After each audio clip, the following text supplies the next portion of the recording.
All right, great conversation here. You know, as more evidence emerges that internet platforms can harm children and teens, right now it is so important to take those steps as a parent to make sure that you are providing a safe environment for your child when they are online, especially this summer when they have all this free time to do what they want to do. So joining me now to talk more about this and how to talk to your kids about internet safety during Internet Safety Month, we have Tom Stevens, President and CEO for the Better Business Bureau here in Northeast Florida. Thank you for joining us. My pleasure. You know, this stuff gets scary because these kids start really young. Yes. I mean, as young as third grade, and then in fourth grade, they start got getting a phone phones, in their hands, right? which you said that most of the internet surfing that people do, that kids do, or even people in general, right? Right. About 70% is done on a 70% phone. of the internet searches are done on a phone, Yeah. mobile, even more than a tablet, because the tablet's obviously harder to carry around. Right, which they can do anywhere with the phone. With a phone, right. All right, so let's kind of talk about this, because I wonder how young you should start to have these conversations with kids.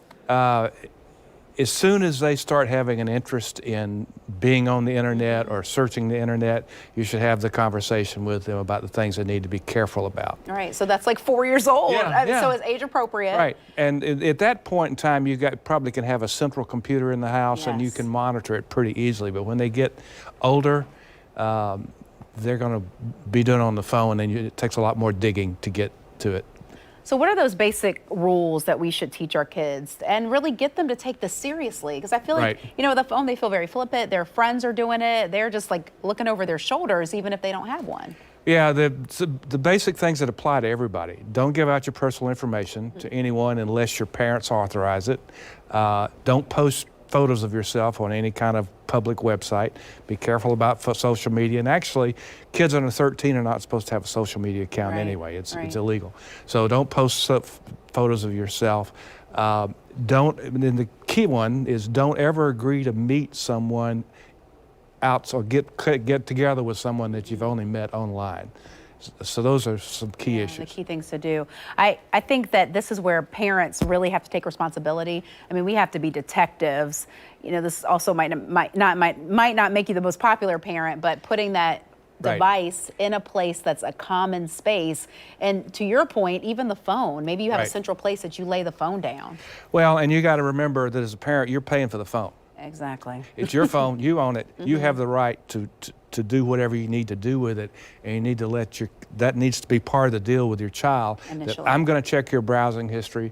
I'm going to look at the phone. I want all your passwords. I want to know what you're doing. And if you're not going to let me do that, you're not going to get a phone. Yeah, I mean, this is where you got to put your foot down. Right, exactly. I think sometimes as parents, we forget how much control we have, but you're right. It ain't a democracy. No, it's not. And again, your kids may not love this, but it is, you know, so important. Also, 60% of teens have reported cyberbullying. Correct. So this is one where first you got to have your kids be comfortable enough to share with you that it's happening. Right.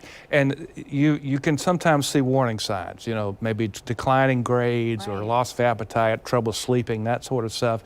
And so then you can start questioning your child, or is something happening? If they're all of a sudden not interested in going on the internet, or they're stressed when they get an email or a text or something like that, then you know something's happening. And you need to go to the schools, report it to the schools, report it to the website where the bullying is being done.